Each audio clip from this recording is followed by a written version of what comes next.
You already went over some of the rules for a lot of these units, but why don't you tell me your thoughts on Scarabs as far as tactics and what you use them for? So, the Scarabs are kind of really interesting. They get 4 attacks per base, and they have 3 wounds per base that you can allocate just about any way that you want to. So, the cool thing about them is if you can, say for instance, put them in a night sight and drop them off behind enemy lines right next to some tanks or some other infantry that's really you're struggling with. Usually what happens is they can't charge that first turn. Well, actually, they might be able to if they get dropped off. I'm not 100% sure on that roll. I'd have to check that out. But I think they can if they get dropped off. It's not counting as deep striking. So technically they can charge, that's pretty advantageous.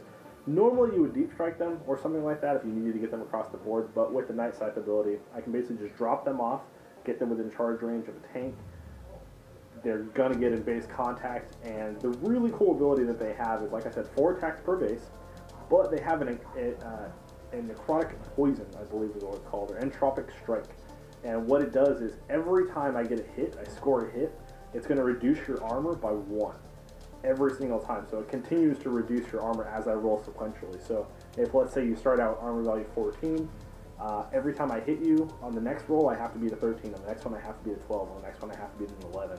And so it just basically keeps continuing down. Once you get to 0, that's it. You're gone. You're toasted. So you get blown up.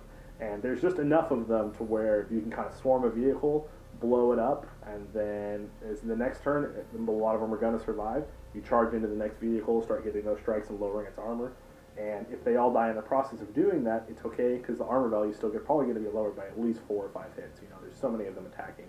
So we had 8 bases on total of 4 attacks, so 32 attacks. And there's a pretty good chance. I mean, I think last game I got these next to one of your vehicles and just obliterated on the first round of attacks. That may or may not have happened. Yeah, but more than likely, yes. That's basically the idea behind them. Is just you really want to get them in next to that armor, or potentially if there's a squad of guys that are causing you a lot of problems. 32 attacks is still nothing to scoff at. They may not have the most strength, but it does add up, you know, eventually to more hits on target. So, and the permanent armor wounding, it does stay for the rest of the game. So if I get it down to an 8 and they die eventually, it's still going to have an 8 armor for anything else that shoots at it. Yeah. So, you know, that could be very beneficial when you start talking about getting some more Tesla shots on target and stuff like that. So that's kind of a bit of an idea of how you want to play the Scarabs a little more tactically, I guess you would say.